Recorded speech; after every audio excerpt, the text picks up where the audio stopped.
यह जगत सारा क्षणिक है और आत्मा एक नित्य है।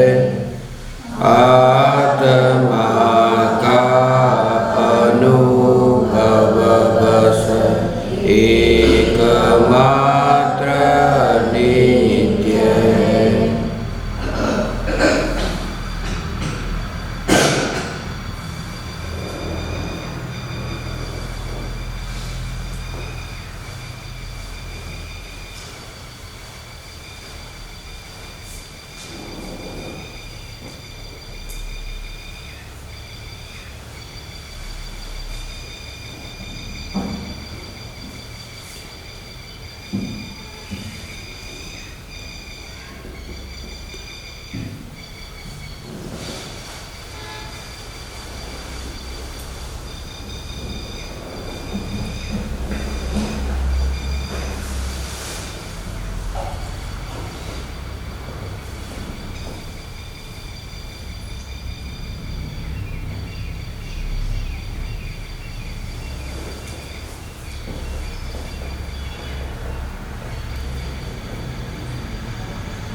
चैतन्य स्वभावी भगवान आत्मा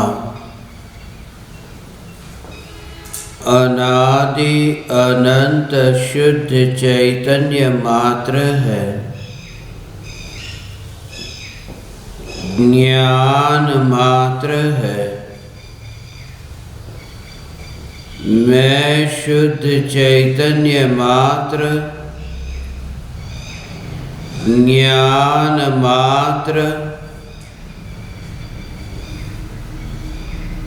भगवान आत्मा हूँ। प्रति समय यह जागृति बनी रहे, इस जागृति का नाम धर्म है। देह की प्रत्येक क्रिया के काल में और विकल्पों के बहते प्रवाह के काल में ज्ञानी को प्रति समय यह जागृति रहती है कि मैं चैतन्य तत्व इस देह की किसी भी क्रिया में और विकल्पों के बहते प्रवाह में कहीं भी मिला नहीं हूँ। ऐसा शुद्ध चैतन्य तत्व मैं हूँ। प्रति समय स्वयं की शुद्ध चैतन्य सत्ता का बोध आत्म जागृति ही धर्म है। चैतन्य तत्व के स्व संवेदन प्रत्यक्ष निर्विकल्प अनुभूति होते ही देह होने पर भी देहाती दशा प्रकट होती है। इतना ही नहीं, विकल्प होने पर भी विकल्पातीत दशा प्रकट होती है। चैतन्य तत्व के निर्विकल्प अनुभूति होते ही आत्मा में अतीन्द्रिय आनंद का सागर उछलता है। फिर भी ज्ञानी की दृष्टि उस अतीन्द्रिय आनंद के सागर की ओर भी नहीं जाती और दृष्टि चैतन्य तत्व पर ही टिकी रहती है। यह चैतन्य तत्व ही मैं हूँ। चैतन्य तत्व की निर्विकल्प अनुभूति होते ही ज्ञान दीपक प्रज्वलित होता है। ज्ञान दीपक प्रज्वलित होते ही ऐसे यथार्थ श्रद्धा होती है कि मैं त्रिकाल प्रज्वलित ज्ञान दीपक हूँ। चैतन्य ज्योति की सत्ता के अतिरिक्त देह रूपी मिट्टी और रागादि भाव रूपी धुएं में कहीं भी फैला नहीं हूँ। ज्ञान दीपक प्रज्वलित होते ही ज्ञानी स्वयं को राख की दीवार का पड़ोसी मानता है और मोक्ष मार्ग का मुसाफिर जानता है। ज्ञान दीपक प्रज्वलित होते ही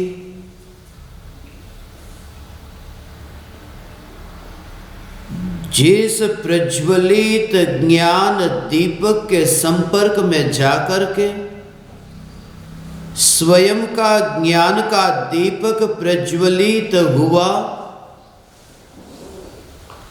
उस प्रज्वलित ज्ञान दीपक के प्रति अत्यंत भक्ति का भाव उत्पन्न होता है।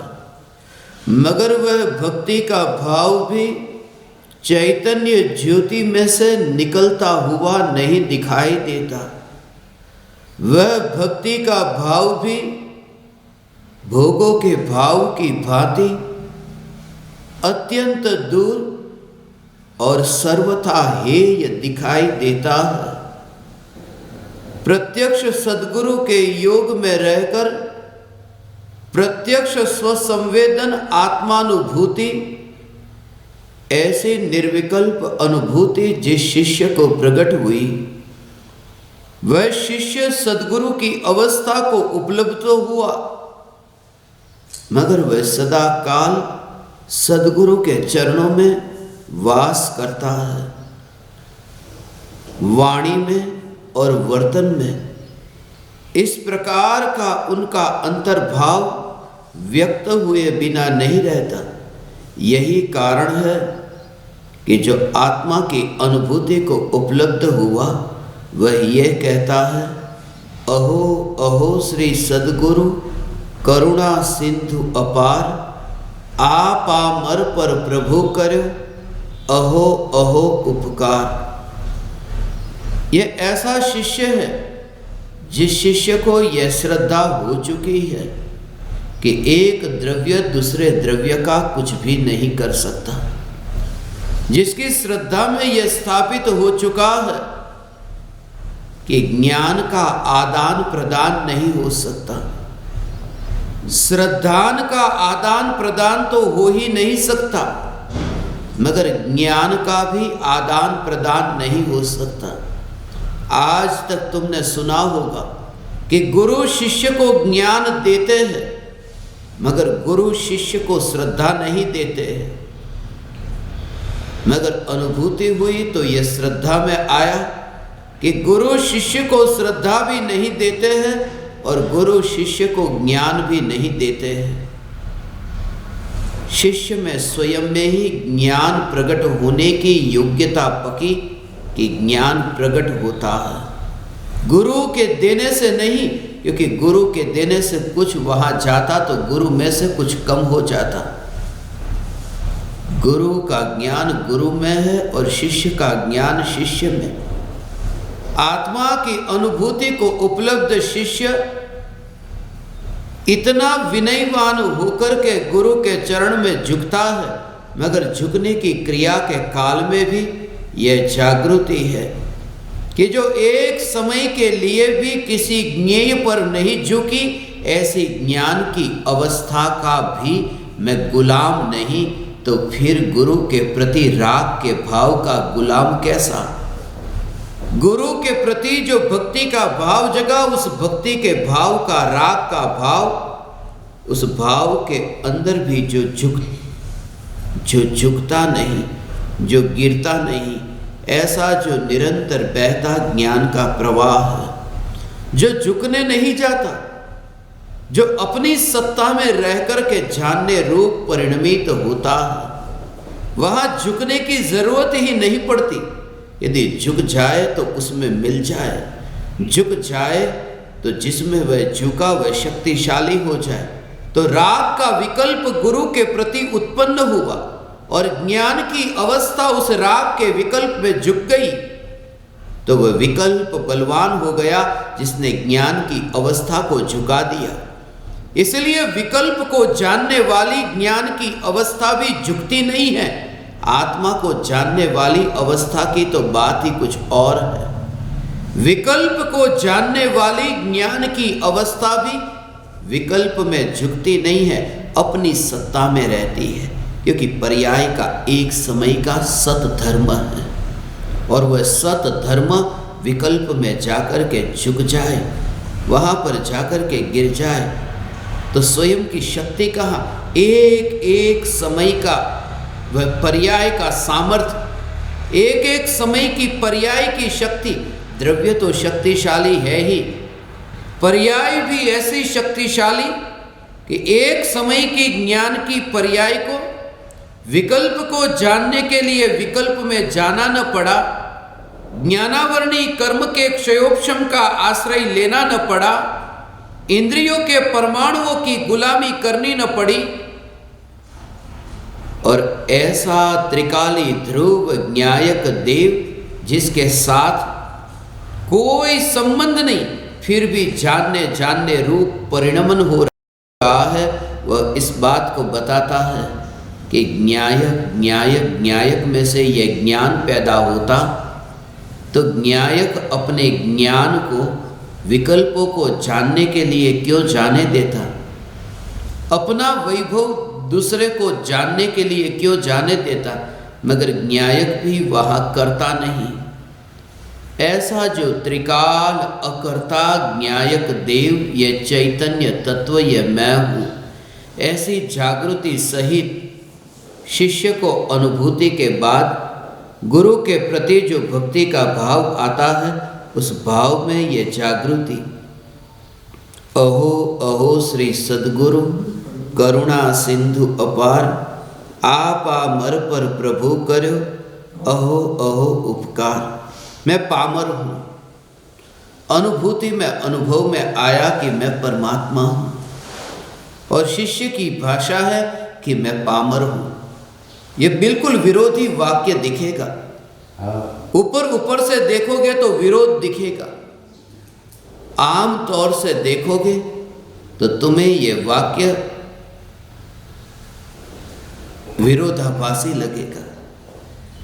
आम तौर से देखने पर हर एक बात आम तौर से गलत ही होती है। गहराई में जाओ तो ये भाव समझ में आएगा।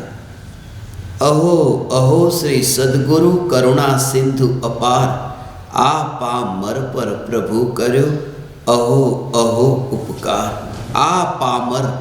पामर पर उपकार किया। ये पामर वह नहीं, क्यों? क्योंकि जो अनुभव में आया वह तो बोलता ही नहीं। अनुभव में आया वह बोलता होता तो वह पामर नहीं होता। ये बोलने वाला विकल्प है और विकल्प स्वयं पामर है। इसलिए इस पामर पर, पामर ही पामर कह सकता है, परमात्मा स्वयं को पामर नहीं कहता, क्योंकि परमात्मा तो कहता ही नहीं है, परमात्मा तो बोलता ही नहीं है।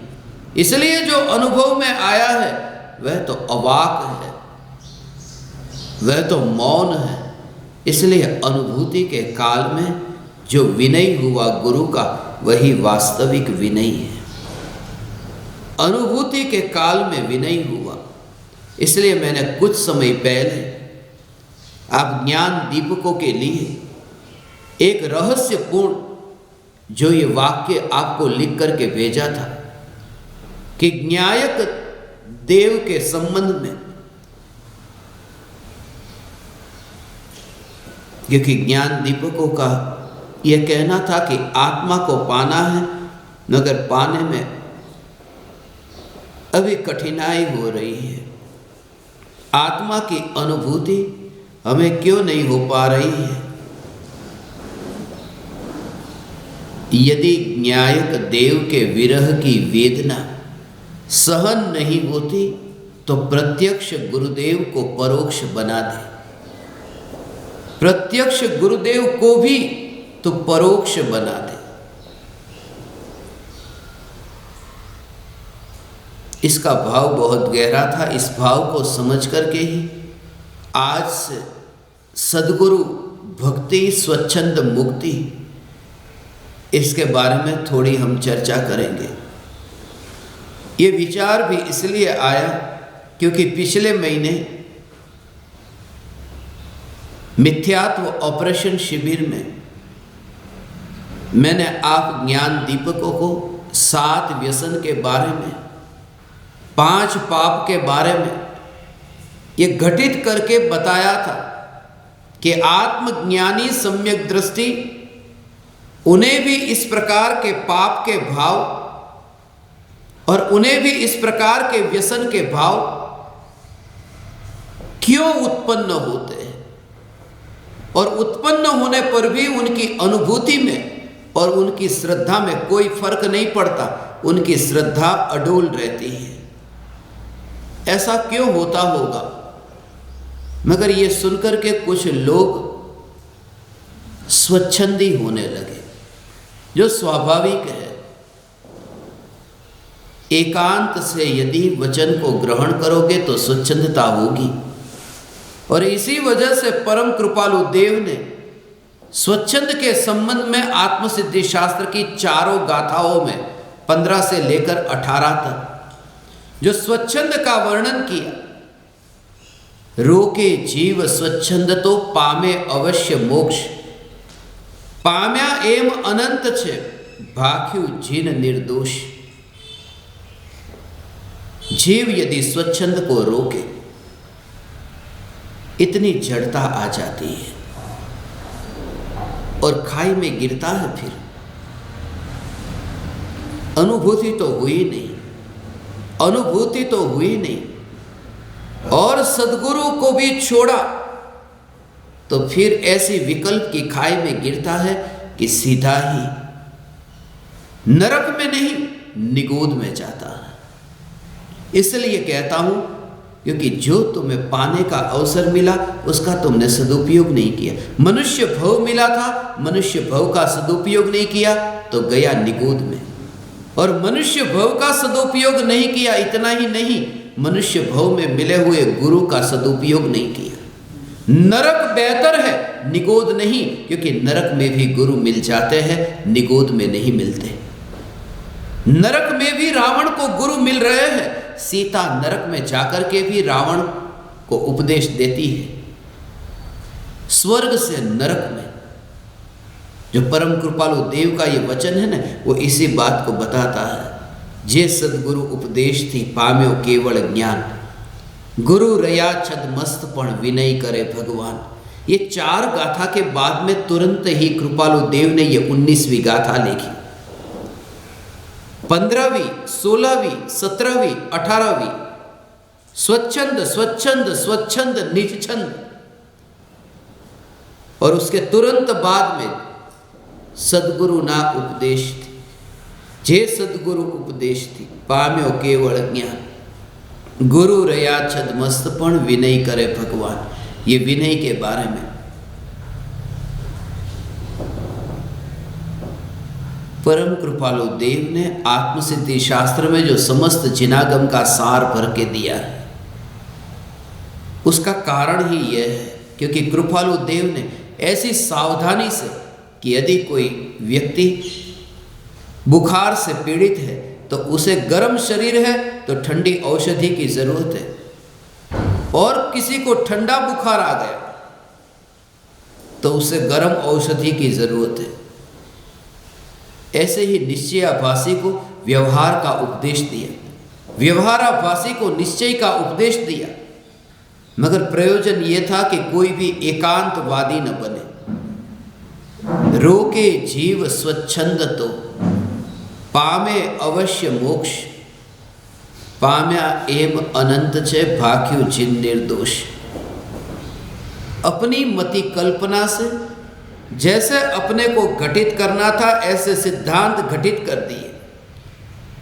सदगुरु के प्रति भक्ति का भाव, श्रद्धा का भाव यह है कि जो भी वह कहे वह सब कुछ मुझे मंजूर है, स्वीकार। श्रद्धा का मतलब यह है, गुरु कहे रात तो रात, गुरु कहे दिन तो दिन। यह श्रद्धा, और यह श्रद्धा सम्यक दृष्टि को हो सकती कि रात तो रात और दिन तो दिन। अभी दिन है और गुरु कहे रात, तो क्या मैं रात मान लूं कि हाँ मान लेना? गुरु ने कहा मान लेना, कैसे मानूं? अब सम्यक दृष्टि गुरु दिन को रात कहे तो भी मान लेता है। उसका कारण क्या और उसके भीतर का राज क्या, वो मैं आपको बताऊं। कि गुरु ने कहा, जैसे कि शाम का समय है, 5 बजे है और गुरु ने कहा अभी रात है। अभी तो शाम थी, गुरु ने कहा अभी रात है। ऐसा नहीं कि भारत में दिन है और अमेरिका में रात। भारत की ही बात कर रहे हैं कि भारत में अभी दिन है फिर भी कहा रात। 4 बजे सम्यक दर्शन पाया था, 4:01 पर ध्यान में से बाहर आया था, और अब 5 बजे जब गुरु ने कहा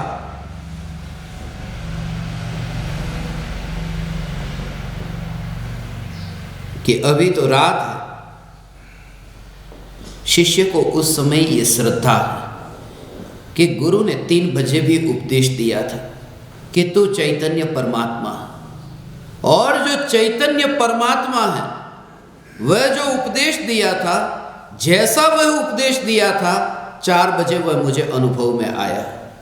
जो मैंने सुना था, जिसके बारे में मैंने विचार किया था, वो 4 बजे मुझे अनुभव में आया है।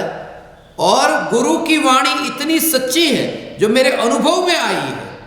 जिनकी वाणी मेरे अनुभव में आई हो और मेरा अनंत दुख मिटा हो, अब ये दिन को मैं रात भी मान लूं तो भी वो मेरा दुख, वो दुख तो गया, वो गया, और मुझे जो आनंद अभी आ रहा है उस आनंद में कोई फर्क नहीं पड़ता। इसलिए प्रयोजन भूत विषय में मैंने सत्य मान लिया। अब अप्रयोजन भूत विषय में कितना भी झूठ कहे तो भी फर्क नहीं पड़ता, इसलिए मानने को तैयार हूं। इसलिए कुगुरु यदि तुम्हें कहे कि यह दिन है और तुमने मान लिया कि हाँ ये दिन है, और कुगुरु ने कहा कि तुम राग स्वरूप हो और तुमने ये अनुभव किया कि हाँ मैं राग स्वरूप हूं, बिल्कुल तुमने जैसा कहा था ऐसा मान लिया, दिन को दिन माना है, मगर फिर भी मिथ्या दृष्टि। क्योंकि सम्यक दर्शन का संबंध दिन और रात इसके साथ नहीं है। सम्यक दर्शन का संबंध है चैतन्य तत्व से संबंधित तुम्हारी मान्यता में कहीं पर भी भूल न हो। इसलिए गुरु से भी भूल हो सकती है। गुरु झूठा कह सकते हैं, झूठा जान सकते हैं, गुरु झूठा जान सकते हैं, मगर फिर भी गुरु का ज्ञान सम्यक ज्ञान। सामने काली रस्सी है और गुरु को ज्ञान में ये जानने में आए कि सर्प है, ये तो झूठा जाना ना, झूठा जाना है, फिर भी सम्यक दृष्टि है। उसका कारण यह है कि सामने काली रस्सी, ज्ञान में जाना कि यहां सांप, आंख कमजोर थी, अंधेरा था, दिखाई नहीं दिया, रस्सी को सांप जान लिया, जान ही नहीं लिया, मान भी लिया, फिर भी सम्यक दृष्टि, फिर भी सम्यक ज्ञानी। क्यों? वहां क्या है और यहां क्या प्रतिबिंबित हुआ है उससे प्रयोजन नहीं है। यहां सांप है और यहां रस्सी है, उससे प्रयोजन नहीं। उसका भाव तुम ऐसे समझो कि यहाँ दर्पण है, यहाँ काली रस्सी है, काली रस्सी दर्पण में प्रतिबिंबित होती है।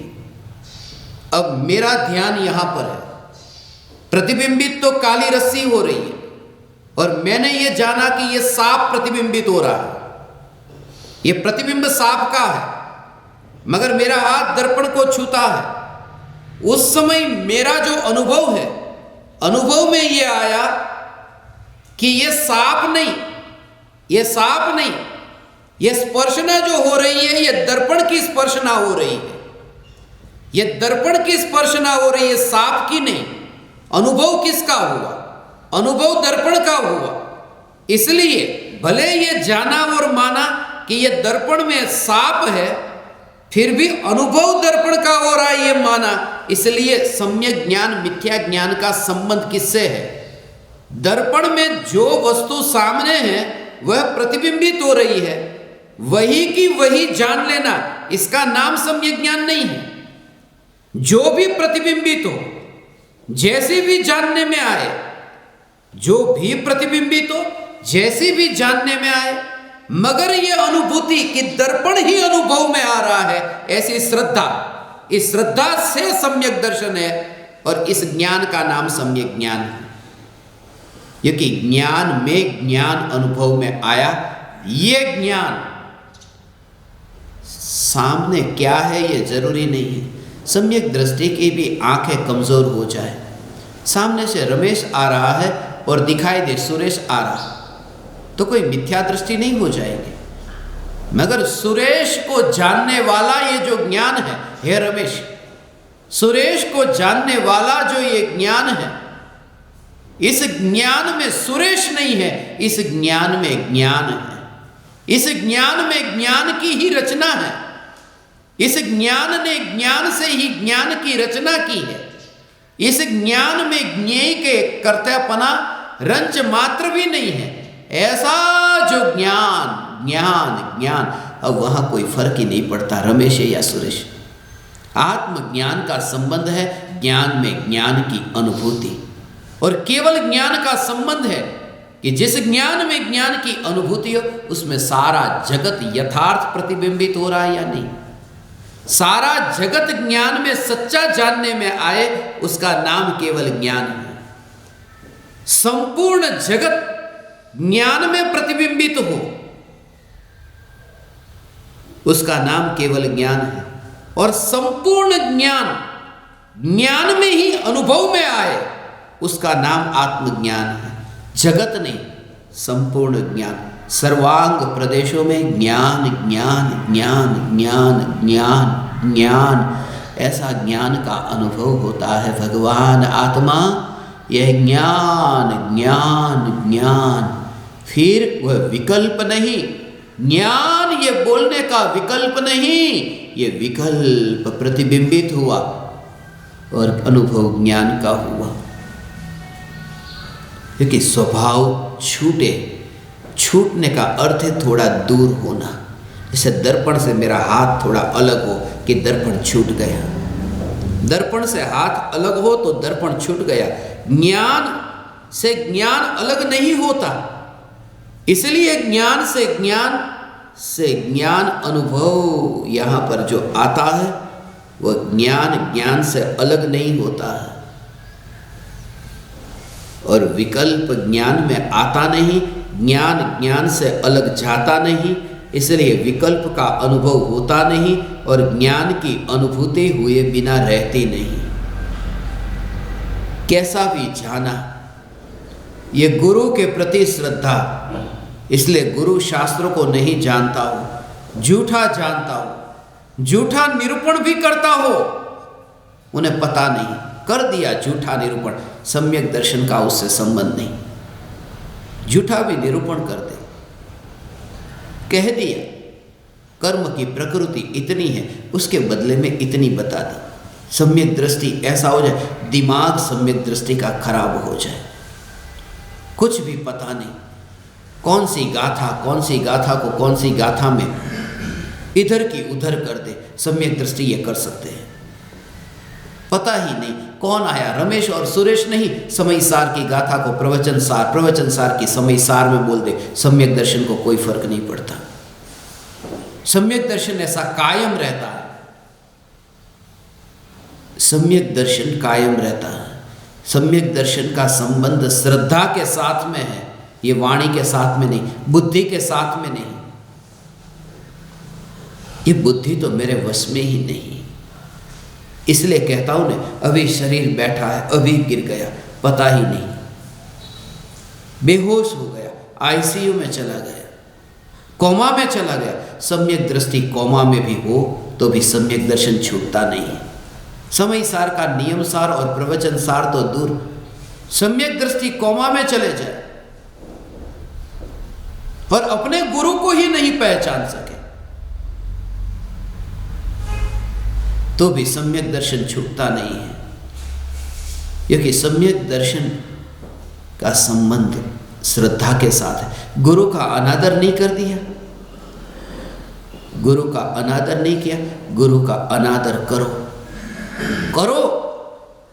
गुरु का अनादर करने के लिए मैंने तुमसे कहा कि हे ज्ञान दीपक, यदि ज्ञायक देव के विरह की वेदना सहन नहीं होती तो प्रत्यक्ष गुरुदेव को भी परोक्ष बना दे।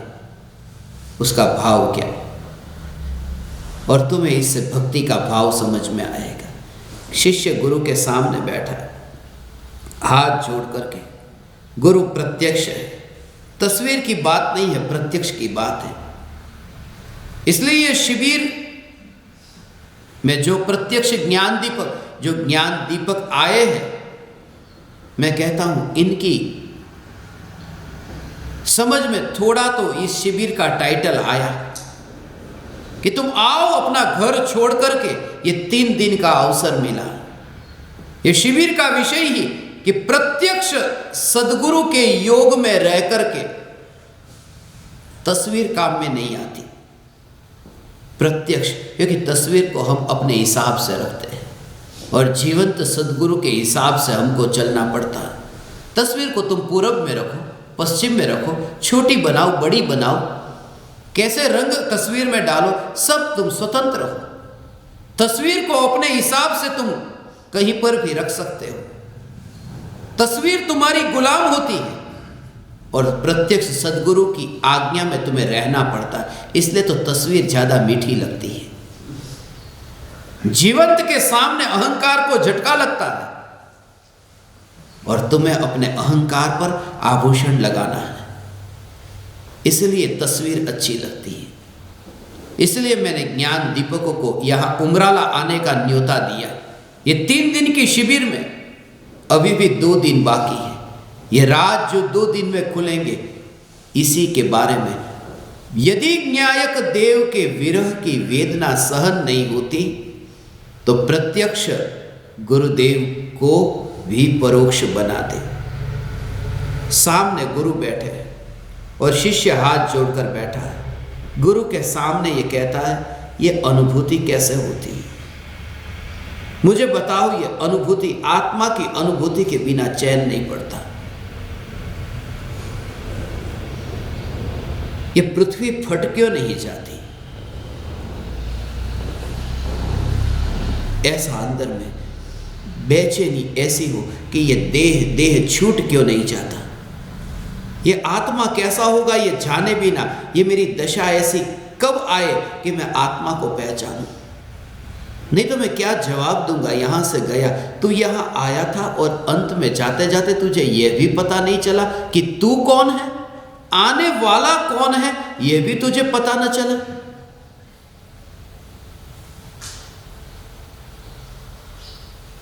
तड़पते हुए मरकर यहां से जाना पड़े। मैं ये नहीं चाहता। हे सद्गुरुदेव, मैं आपको हाथ जोड़ करके निवेदन करता हूं, मैं प्रार्थना करता हूं कि आप मुझे कहो, मुझसे न्यायक देव के विरह की वेदना सहन नहीं होती। गुरु कहते, तू मेरी ओर से भी दृष्टि हटा दे। मैं तेरे सामने प्रत्यक्ष हूं ना, तो मुझे परोक्ष बना दे। अर्थात तू त्रिकाली ध्रुव न्यायक को जब प्रत्यक्ष बनाएगा तो मैं तेरे सामने बैठा हूं तो भी परोक्ष हो जाऊंगा, क्योंकि प्रत्यक्ष न्यायक देव, प्रत्यक्ष न्यायक देव, ये जब तेरे प्रत्यक्ष न्यायक देव तेरे लिए प्रत्यक्ष होगा तब मेरा सामने बैठा होने पर भी वो परोक्ष हो जाएगा। तुझे अब वो मैं नहीं दिखाई दूंगा, तो मेरे को भी तू परोक्ष बना दे, तू अपनी ओर दृष्टि कर, तू मुझे भी परोक्ष बना दे। मैं जो तेरे सामने हूं ना, मुझे भी तू परोक्ष बना दे। ऐसा इसका भाव नहीं है, नहीं है। इसका भाव अब सूक्ष्म है, जो तुमने कल्पना भी नहीं की होगी। बहुत सूक्ष्म भाव है। जो भी वचन मैं तुम्हें लिख करके भेजता हूं, ऐसे ही पढ़ मत जाना, उसके भाव बहुत गहरे हैं। न्यायक देव के विरह की वेदना। पहले तो न्यायक देव के विरह की वेदना। विरह, बीच में एक दीवार बन रही है। प्रेमी यहां है, प्रेमिका यहां है, और बीच में एक दीवार है। तो ज्ञान की पर्याय भी है और न्यायक देव भी है, बीच में एक विकल्प की दीवार है। ये विरह खटकता है, ये ज्ञान की अवस्था न्यायक को अभी नहीं जानती, ये विकल्प है। न्यायक देव का विरह है और विरह की वेदना खटकती है।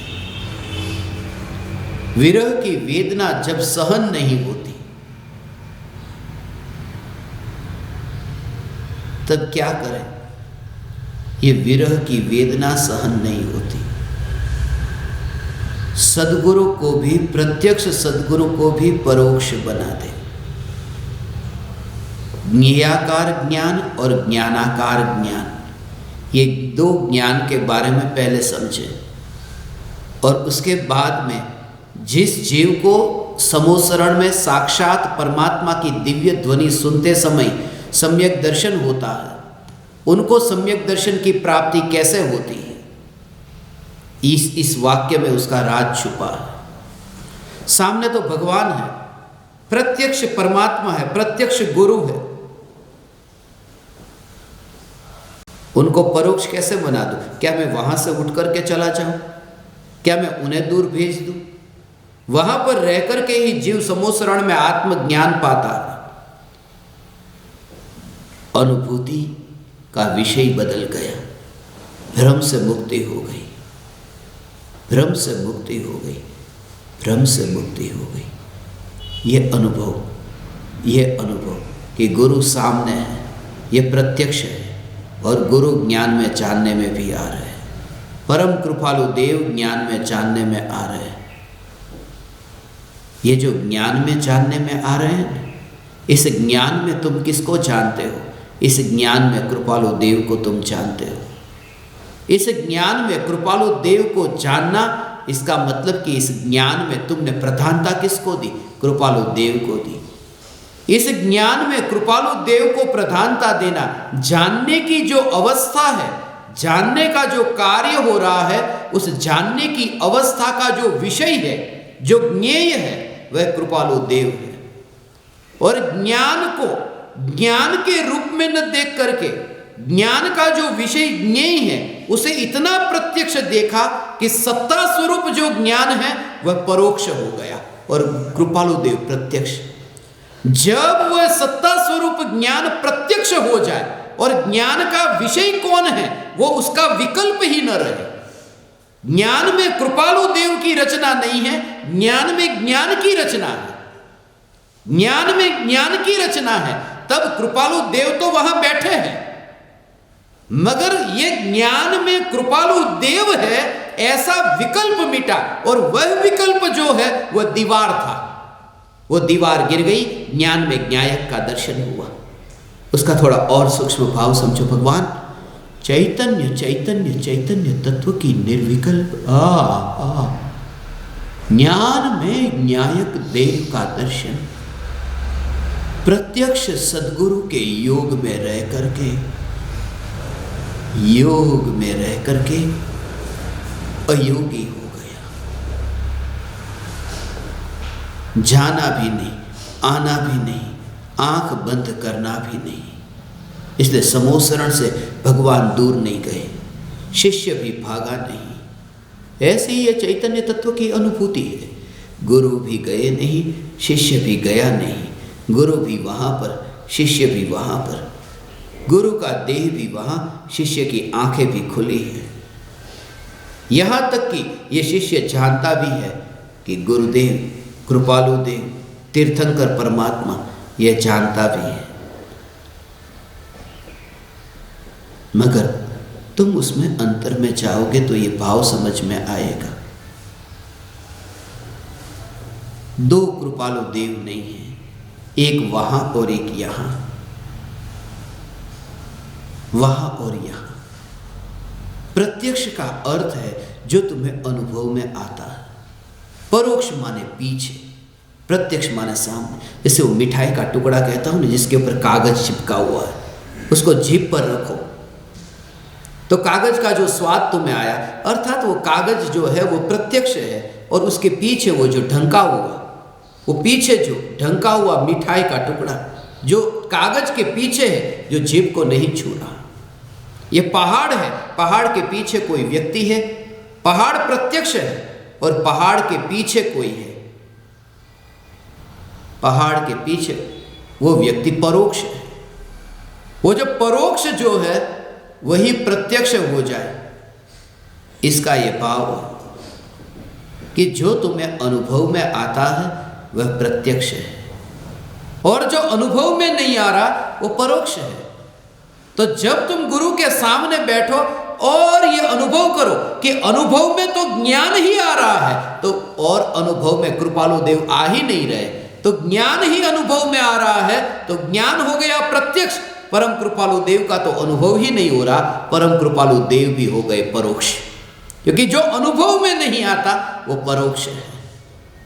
ज्ञान प्रत्यक्ष है, इसलिए ये कहा स्वसंवेदन प्रत्यक्ष ज्ञान। स्वसंवेदन प्रत्यक्ष गुरुदेव ने कहा, प्रत्यक्ष सदगुरु कहा, मगर स्वसंवेदन प्रत्यक्ष तो ज्ञान कहा। प्रत्यक्ष सदगुरु कृपालु देव ने कहा, परोक्ष और प्रत्यक्ष, मगर स्वसंवेदन प्रत्यक्ष यह ज्ञान।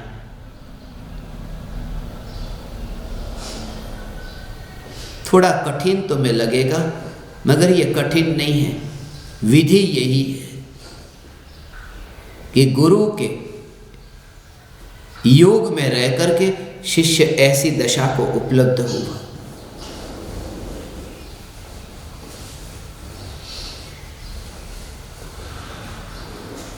प्रत्यक्ष सद्गुरु को भी परोक्ष बना दे।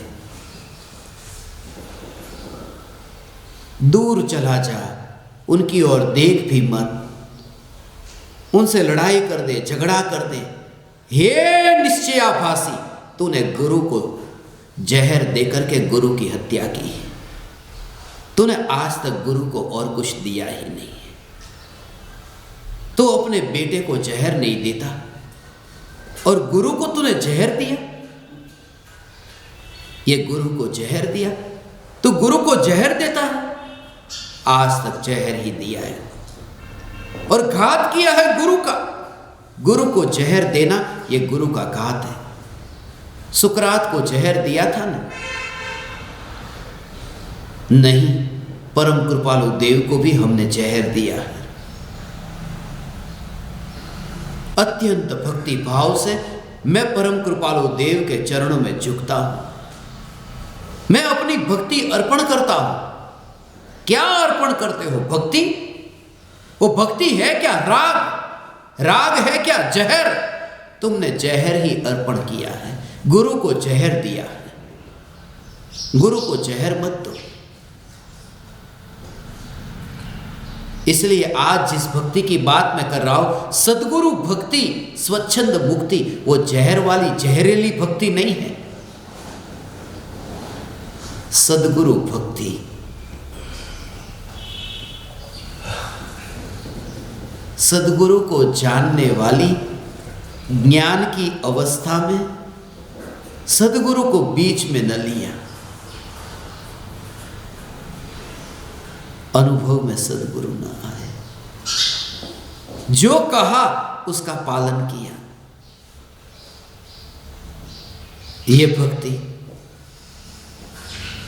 पिताजी ने कहा था पानी का गिलास दे, फिर भी पानी का गिलास नहीं दिया। दूसरी बार कहा, तीसरी बार कहा, और पिताजी पूछते हैं कि तू सुनता है कि नहीं? बेटा कहता है मैंने 3 बार सुना, आपने कहा पानी का गिलास दो। मगर पिताजी यही कहेंगे, आजकल के बच्चे ऐसे हैं, पिताजी की बात को सुनते नहीं। बच्चा कहता है मैं सुनता तो हूं, मगर वो प्रयोग नहीं किया तो सुनकर के भी नहीं सुना। ये प्रयोग, कृपालु देव ये कहते हैं कि तुम मुझे भी परोक्ष बना दे, तू ज्ञान में ज्ञान ज्ञान ज्ञान ज्ञान ज्ञान ऐसा अनुभव कर। इसलिए तो तीर्थंकर भगवान के समोसरण में भगवान का उपदेश ये था कि भगवान के सामने ही मस्तक झुकाते रहे, भगवान के सामने मस्तक झुकाते रहे।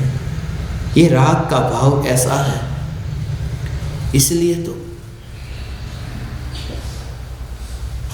कोई भी बाप नहीं चाहता कि अपना बेटा दुखी हो, कोई भी मां नहीं चाहती कि अपना बेटा दुखी हो। और सद्गुरु तो परम मां है, गुरु मां है। और इसलिए गुरु के चरणों में जब शिष्य झुकता है तब गुरु ये भावना पाते हैं कि तेरे ये राग की भी मृत्यु कब हो। ये भावना पाते, क्योंकि उन्हें कुछ भी लेना नहीं। वो तो ये देखते कि इस राग से भी मैं तुझे दुख रूप में जानता हूँ, तू दुखी हो रहा है ये जानता हूँ, तेरा यह भाव भी कब छूट जाए।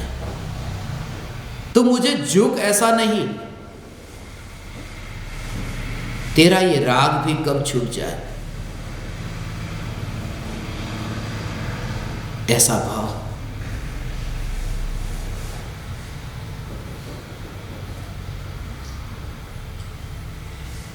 उन्हें शिष्यों की भीड़ बढ़ानी नहीं है, उन्हें मान लेना नहीं है, उन्हें जहर पीना नहीं है। वो तुम्हारा जहर कैसे लेंगे? आशीर्वाद देने के विकल्प का जहर भी वे पीते नहीं, तो तुम्हारा हाथ जोड़ने के राग के विकल्प का जहर कैसे पिएंगे?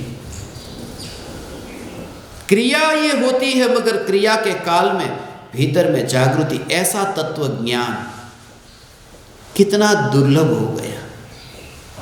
पूज्य गुरुदेव श्री कांजी स्वामी और परम कृपालु देव ने ये जो स्वरूप बताया,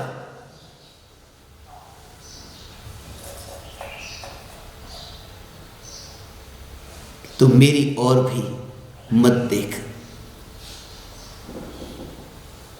मेरी ओर देख।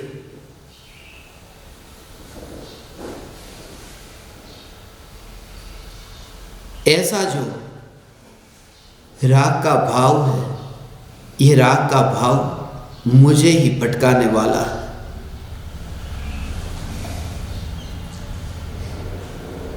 सद्गुरु भक्ति स्वच्छंद मुक्ति, न्यायक देव के विरह की वेदना अब सहन नहीं करनी पड़ती।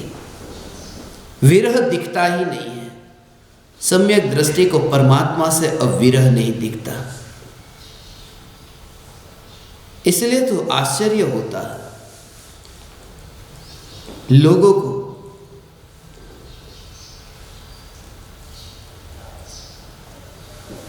कि आप मंदिर क्यों नहीं जाते, आप मूर्ति के सामने जाकर के क्यों नहीं झुकते। जैसे वो मेरी अटेंडेंस लगाने के लिए ही मंदिर में जाते हो, यही देखने के लिए जाते हो कौन आया कौन गया। होता क्या है मंदिर में, तुम विचार करो। जब तक तुम्हें प्रत्येक ज्ञेय में परमात्मा न दिखे, कण कण में है भगवान, कण कण में है भगवान, कण कण में भगवान है, कण कण में भगवान है। कण कण को जानने वाली ज्ञान की अवस्था में भगवान अनुभव में आता है, वह कण कण अनुभव में नहीं आता।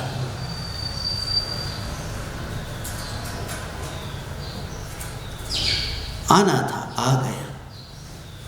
ऐसे ही देह के परमाणुओं को देखता है। मैं आया ऐसा तो अनुभव में ही नहीं आता। इन परमाणुओं के कारण एक अलग पहचान बनी रहती है। परमाणु तो पहचान ही मिट गई। इसलिए तुम शरीर के परमाणुओं से ऐसी दूरी देखो कि ये पहचान ही मिट गई। हाथ तुम्हारा हिले और ये विचार ही ना आए कि मैं हिला, ऐसा नहीं।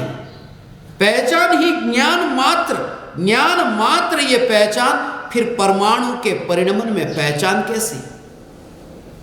फिर पहचान नहीं होती। फिर वह ध्रुवता तुम्हारी दृष्टि में रहती है और परमाणु का कार्य करते रहते हैं। वह तुम्हारा विकल्प वहां काम में नहीं आता। तुम ऐसा अनुभव करो। परम कृपालु देव स्वच्छंदता से मुक्त होने के लिए जीवों को यह उपदेश देते हैं।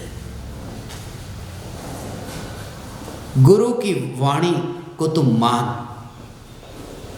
तो अपने बल पर मत चल। और तुम ये मत समझना कि एक वाक्य, एक डिसीजन तुमने अपने आप लिया है। बाहर के जगत में सभी निर्णय गुरु कहे ऐसा लेना।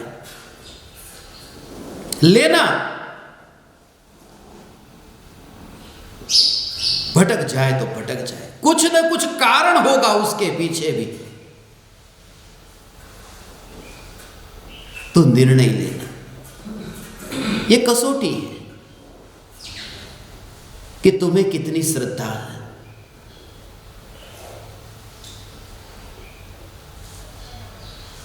इसलिए ज्ञान दीपकों को मैंने कहा कि तुम परिवारजनों को छोड़ने को तैयार हो या नहीं। ज्यादातर ज्ञान दीपक जो आए थे ना, सब कह रहे थे कि छोड़ने को तैयार है, आज ही दीक्षा लेने को तैयार है। मैं आपको दीक्षा देने वाला नहीं हूं, मगर तुम लेने को तैयार हो ना। ये भी गलत कहा। आज लेने को तैयार है नहीं, आप कहो क्या करना चाहिए। बाहर के जगत में सब कुछ गुरु को पूछो, और भीतर के अंतर में किसी को मत पूछो, क्योंकि वहां पूछने वाला ही नहीं रहता। वहां तो सिर्फ अनुभव रहता है, अनुभव रहता है। ये भी एक कसौटी है। और गुरु का कोई भी निर्णय होगा वो गुरु के हित के लिए नहीं होगा, वो तुम्हारे हित के लिए होगा। कुगुरु का लिया गया निर्णय कुगुरु के हित के लिए होता है, और सद्गुरु का लिया गया निर्णय शिष्य के हित के लिए होता है। इसलिए तू शंका मत करना। स्वच्छंदी मत होना। स्वच्छंदी होने की संभावना तब है जब शिष्य अपने आप, उससे बड़ी कोई गाली नहीं, जिसके जीवन में कहता नगुरा, जो नगुरा है, जिसके जीवन में कोई गुरु नहीं है,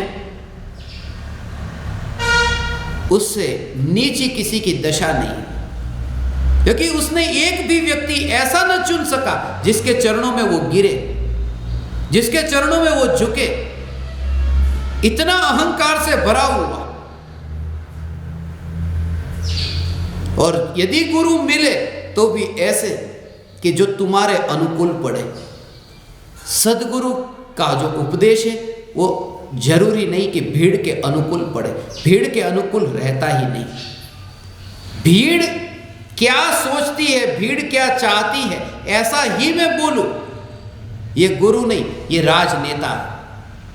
राजकारण वाला जो हो नेता, वो पहले आकर के पता कर लेते हैं कि गांव के लोग क्या क्या सुनना चाहते हैं, उन्हें क्या मीठा लगता है। वो नेता है, वह सद्गुरु नहीं। सद्गुरु तो भीड़ की परवाह ही नहीं करता, क्योंकि आज तक वो भीड़ ने सत्य नहीं पाया। सत्य पाने वाला व्यक्ति होता है, भीड़ नहीं। और मंदिर में व्यक्ति नहीं होता, मंदिर में भीड़ होती है। मस्जिद में भीड़ होती है, व्यक्ति नहीं होता। सत्य की प्राप्ति तो व्यक्ति को होती है, भीड़ को नहीं।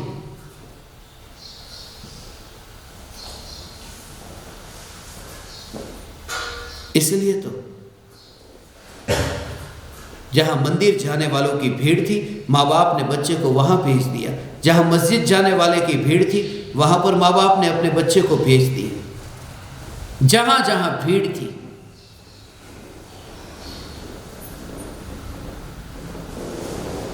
धार्मिक व्यक्ति एकांत में होता है। धार्मिक व्यक्ति भीड़ की परवाह नहीं करता है। धार्मिक व्यक्ति समाज की फिक्र नहीं करता है। धार्मिक व्यक्ति इतना स्वतंत्र होता है क्योंकि उसने स्वतंत्रता भोगी है।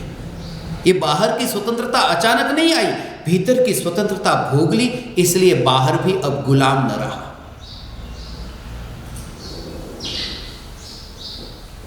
इसलिए ज्ञानी की वाणी, परम कृपालु देव की पुकार कुछ विरले ही क्यों बर्दाश्त कर सके, और गुरुदेव की पुकार सभी की समझ में क्यों नहीं आई। सुनने के लिए तो हजारों बैठे, मगर हजारों बैठ करके पाने वाले विरले, बाकी तो स्वच्छंदी होने वाले। आज ही देखो गुरुदेव की पुकार सुनकर, मैंने तो सुना है गुरुदेव के प्रवचन होते थे और रात को कुछ लोग प्याज के भजिए खाते थे और ये कहते थे आत्मा तो खाता भी नहीं है और पीता भी नहीं है और करता है। इसने गुरु के अमृत को भी जहर बना दिया। सीधी सी बात है, सांप को दूध पिलाओ तो जहर हो जाएगा। दूध में कोई दोष नहीं था। गुरुदेव ने जो पुकारा उस पुकार में दोष नहीं था। इसलिए मैं ज्ञान दीपकों को बार बार कहता हूं, गुरु का अर्थ है कि उनके भाषा के भावों को समझना। जैसे बच्चा माँ से कहता है, माँ मैं फिल्म देखने के लिए जाना चाहता हूं। माँ ने कहा नहीं बेटा तू नहीं जाएगा।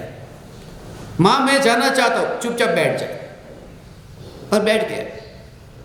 मगर रात को माँ कुछ घर का काम कर रही थी और बेटा चुप करके चला गया। 9 से 12 का शो देखने चला गया। 12 बजे रात को आया, दरवाजा खटखटाया, मां दरवाजा खोलो। मां ने कहा तू आया? वो थिएटर वाले ने सोने के लिए जगह नहीं दी, जा। बेटा कहता है मां आज के बाद मैं कभी नहीं जाऊंगा, दरवाजा खोलो ना। मां कहती है जा जा, तू एक फिल्म देख करके आया है ना, जा दूसरी भी देख करके आ जा। बेटा कहता है मां कभी नहीं जाऊंगा। उस समय बेटा क्या ये कहता है कि अरे वाह मैं खुश नसीब, मां ने तो दूसरा शो देखने के लिए भी कह दिया। पहली फिल्म का मना करने वाली कहती है जा दूसरा भी देख के आ। मगर बेटा कहता है मां आज के बाद कभी नहीं जाऊंगा। वो बेटा अपनी मां की भाषा को समझता है। जब मां कहती है कि जा दूसरी फिल्म भी देख करके आ, वो समझता है कि पहली देखने भी क्यों गया था। उसका भाव ये था, पहली फिल्म देखने क्यों गया। एक छोटा बच्चा अपनी मां की भाषा को समझ सकता है और मूढ़ सद्गुरु मां की भाषा को नहीं समझ सकते। इसलिए ये कहा स्वच्छंदी मत होना, स्वच्छंदी मत होना। गुरु ने कहा 7 व्यसन का सेवन और 5 पाप। सम्यक दृष्टि युद्ध के मैदान में तलवार से संगनी पंचेंद्रिय का गला काट दे तो भी सम्यक दर्शन नहीं छूटता।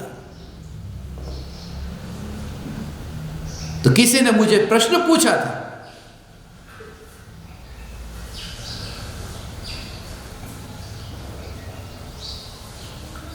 मेरे भाई के साथ में लड़ाई झगड़ा चल रहा था, बहुत दिनों से सोच रहा था तलवार लाऊं या नहीं घर में, आज लेके आ गए। क्योंकि प्रवचन में सुना सम्यक दृष्टि किसी का गला काट सकते हैं। इसने जहर बना दिया। इसने अभिप्राय नहीं समझा। अभिप्राय यह था कि श्रद्धा जो है उस श्रद्धा का जड़ की क्रिया के साथ संबंध नहीं है, तेरी यह श्रद्धा दृढ़ हो। श्रद्धा ऐसी है कि तलवार से गला काटे तो भी वो सम्यक दर्शन छूटता नहीं है। ऐसा सम्यक दर्शन जिस आत्मा में लीन होकर के, जिस आत्मा के आश्रय से प्रकट होता है, यह चैतन्य परमात्मा मैं हूं, ये इसका भाव था कि ए चैतन्य परमात्मा मैं हूं, उसमें तू जा। और ये तलवार की दुकान पर गया, ये जहर बना दिया, ये गलत वाणी का गलत तरीके से उपयोग किया। आत्मा तो खाता पीता नहीं है, और तू पीने लगा, बियर पीने लगा, रम पीने लगा, वोडका पीने लगा, विस्की पीने लगा, जो भी तुझे मिला सब। आत्मा तो खाता भी नहीं, पीता भी नहीं, तूने फिर जहर बना दिया। ऐसे लोगों को मैं जानता हूं जो मेरी पहचान में है, जिन्होंने गुरु की वाणी को, गुरुदेव को बदनाम किया। इसलिए फिर से आज मैंने तुरंत ही 1 महीने के बाद, ठीक 1 महीने के बाद, 12/2 को हम यहां मिले थे, आज 12/3 हुए, ठीक 1 महीने के बाद यह बात बताने के लिए आपको यहां पर कि मिथ्यात्व का संबंध श्रद्धा के साथ में है, क्रिया के साथ में है, क्रिया के साथ में नहीं। यह जानकर के तुम स्वच्छंदी मत होना, मगर श्रद्धा जिसके आश्रय से निर्मल होती है, उस चैतन्य तत्व पर जोर देना और भूमिका अनुसार अपना यथा योग्य आचरण निभाना। गुरु की भक्ति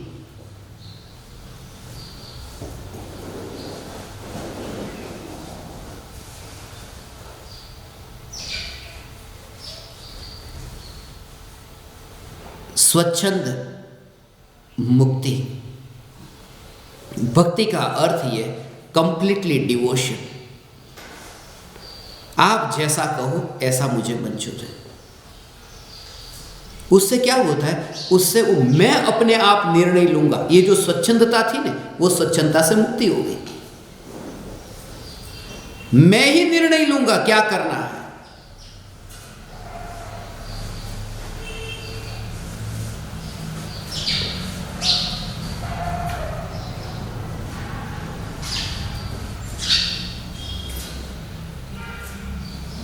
हे ज्ञान दीपक, गुरु की वाणी को सुनकर के एकांतवादी मत होना, अपनी मूढ़ता दूर करने के लिए ये सत्संग मिला है। छोटी छोटी बातों को इतनी प्रधानता देकर के ये जो विराट चैतन्य तत्व, उसको पाने से वंचित मत रहना, वरना एक भव और गया, और ये भव गया तो अब तो यहां काल तो बुरा आ रहा है, और दिन प्रतिदिन कलयुग आगे आ रहा है। कहां जाएगा फिर, कहां भटकेगा?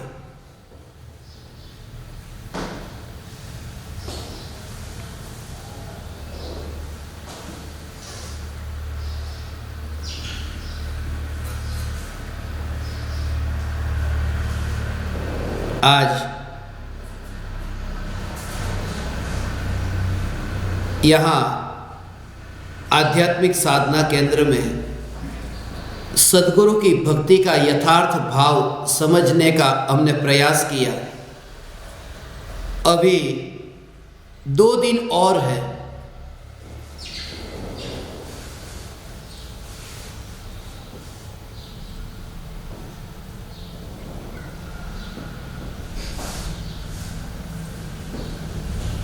दो दिन और, जिसमें हम चर्चा करेंगे स्वच्छंदता हमारे गृहस्थ की भूमिका में किस किस प्रकार से किन किन क्रियाओं में पुष्ट होती है। परम कृपालु देव ने जो स्वच्छंदता का भाव बताया है, उन गाथाओं का संक्षिप्त में अर्थ करते हुए हम उसका विवेचन करेंगे। परम कृपालु देव ने ये जो गुणगान गाकर कहा कि इस बार यदि ये अवसर चूक गया तो भटकेगा। तू देख, तू चारों ओर देख, एक ही जगह एकांतवादी होकर के, मताग्रह वाला, कदाग्रह वाला, दुराग्रह वाला होकर के तू भटक मत। कोलू के बेल की भांति घूमता रहता है, पहुंचता कहीं पर भी नहीं। ये कोलू का बेल मुझे स्मरण में आ गया अचानक, क्योंकि यहां से उठ करके मुझे तुरंत ही कोलू के बेल से तो मिलने नहीं जाना, कोल्हापुर भी नहीं जाना, मगर वेज कोल्हापुरी बनाने जाना है, इसलिए कोलू का बेल याद आ गया।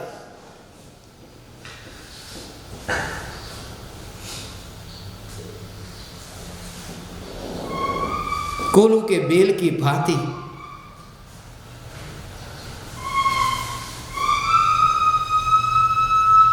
सदगुरु जब तक तुम्हारा परम मित्र न बन जाए तब तक गुरु मिले ही नहीं। ऐसी कोई बात नहीं जो तुम गुरु को बता न सको। गुरु अर्थात जिसके सामने तुम अपना सर्वस्व अर्पण करते हो, मगर गिन गिन कर मत करना, मैंने तो अपना सर्वस्व अर्पण कर दिया, और गिनती मत करना क्या क्या अर्पण किया। समाज में ऐसे लोग होते ना, उनके लिए तो ये किया, वो बीमार पड़ा तब भी हम उनकी खबर निकालने गए थे, हॉस्पिटल भी गए थे, उनके घर पर भी गए थे, ये भी किया था, वो भी किया था। जब भी दुख उनके जीवन में आया हम उनके साथ में रहे, और वो हमारे घर पर आए ही नहीं। ऐसा सौदा मत करना। परम मित्र हो जाए, ऐसी कोई बात नहीं जो तुम्हें गुरु के सामने बता न सको। लोक में ऐसा होगा, कोई बात पत्नी के सामने ही की जाती है, पति के सामने नहीं। कोई बात ऐसी है डॉक्टर को ही बताई जाती है, पति को भी नहीं बताई जाती, डॉक्टर को ही बताई जाती है। इसलिए तो डॉक्टर पति को भी कहता है आप बाहर बैठो, और पति चुपचाप चला जाता है कि नहीं। क्या बात करना है मेरी पत्नी के साथ में तुझे अकेले में? पति ये कहता है ठीक है डॉक्टर साहब मैं बाहर बैठता हूं।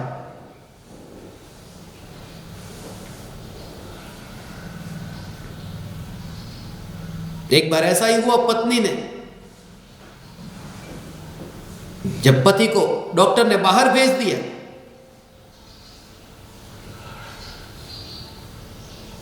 पत्नी ने डॉक्टर को कहा डॉक्टर साहब वो जो बाहर नर्स है उसको भीतर बुला लो। डॉक्टर ने कहा क्या आपको मेरे पर भरोसा नहीं है? पत्नी ने कहा मुझे आप पर तो भरोसा है, मगर मेरे पति पर भरोसा नहीं जो बाहर है। नर्स को अंदर बुला लो। कुछ कुछ बातें पत्नी को ही कही जाती है, कुछ कुछ बातें पति को ही कही जाती है।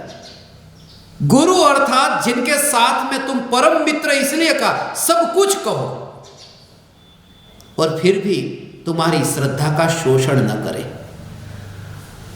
तुम्हारे समर्पण भाव के साथ खिलवाड़ न करे, तुम्हारी दशा को समझकर तुम्हें इंगित करे कि तुम इस मार्ग पर चलो। जिन्हें तुमसे कुछ भी नहीं लेना, और फिर भी वो तुम्हारे लिए अपना जीवन अर्पण करे, देह अर्पण करे, वाणी अर्पण करे, फिर भी कुछ भी नहीं चाहिए।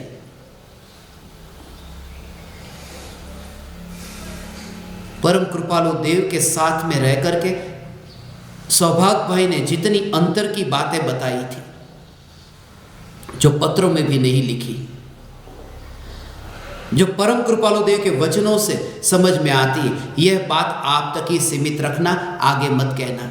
तो कुछ तो ऐसा है जो गूढ़ रहस्य है, जो कृपालु देव ने पत्र में नहीं लिखा। बहुत से पत्र ऐसे हैं जिसमें कृपालु देव ने लिखा आ बात તમારા સુધી જ રાખજો, સાગર સમાન થઈને આ વાતને રક્ષા આપશો। 27વાं પત્ર है ना।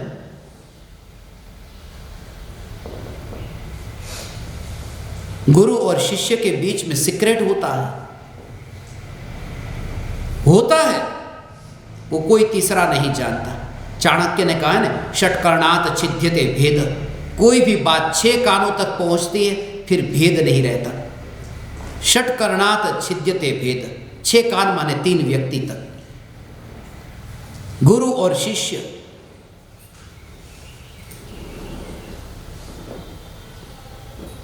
इसलिए कृपालु देव जब सौभाग्य भाई के साथ में अकेले में बैठते थे, जो मैंने ववाहनिया में आपको वो पाठ दिखाया था ना, पलंग दिखाया था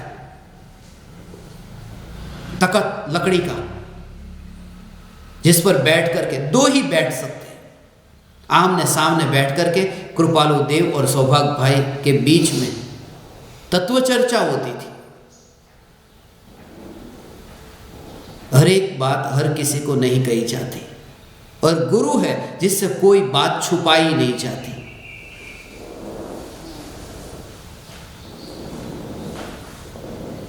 आगामी 2 दिनों में मैं गृहस्थ की भूमिका में रहकर किन किन कारणों से स्वच्छंदता का पोषण होता है उसके बारे में चर्चा करेंगे, मगर उस चर्चा में भी चैतन्य मुख्य होगा। स्वच्छंदता का पोषण भले होता है, फिर भी अंत में मैं यही कहूँगा, अंत में यही कहूँगा, कैसी भी क्रिया, कैसे भी विकल्प, कोई लगाम नहीं, कोई सीमा नहीं, भटकता रहता है। अपना धन भी उठाया, दूसरों का भी उठाया, लगाम नहीं, कोई संयम नहीं। ऐसा स्वच्छंद, उस स्वच्छंद को जानने वाली ज्ञान की अवस्था स्वच्छंदी नहीं हुई, क्योंकि ज्ञान की अवस्था ज्ञान रूप ही रही, विकल्प रूप नहीं हो गई, वो अपनी सीमा में रही, चैतन्य की सीमा को छोड़ा नहीं। ऐसा ये चैतन्य परमात्मा जो स्वच्छंदी हुआ ही नहीं, ऐसा स्वीकार करके वास्तविक रूप से स्वच्छंद का अभाव होता है, स्वच्छंद से मुक्त होता है। स्वच्छंद से मुक्त होने का उपाय यह है, मैं स्वच्छंदी नहीं हूं, मैं चैतन्य परमात्मा हूं। यह स्वच्छंद से मुक्त होने का उपाय है। अंत चैतन्य तक न लाऊं तो मेरा नाम चैतन्य नहीं, चैतन्य चैतन्य चैतन्य। आप समस्त ज्ञान दीपकों ने मुझे अत्यंत विनयवान होकर सुना, मुझे सत्संग करने का अवसर दिया, जिससे मैं स्वच्छंदता से बच सकूं। मेरा इतना समय सत्संग में रहा, मैं ऋणी हूं आप परमात्माओं का। आप समस्त परमात्माओं को मेरे हृदय के अंतःकरण से प्रणाम करता हूं और उमराला आने का आमंत्रण देता हूं।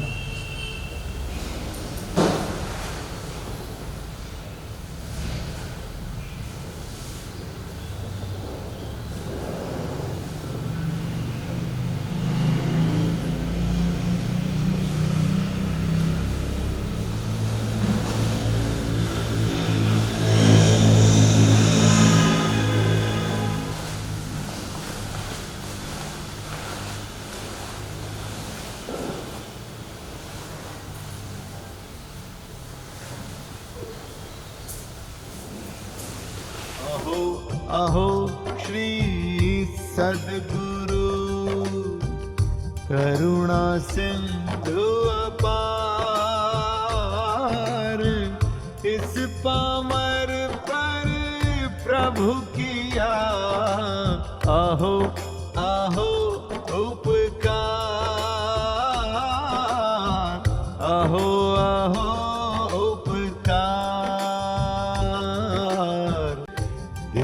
सहित जिनकी दशा वरते दे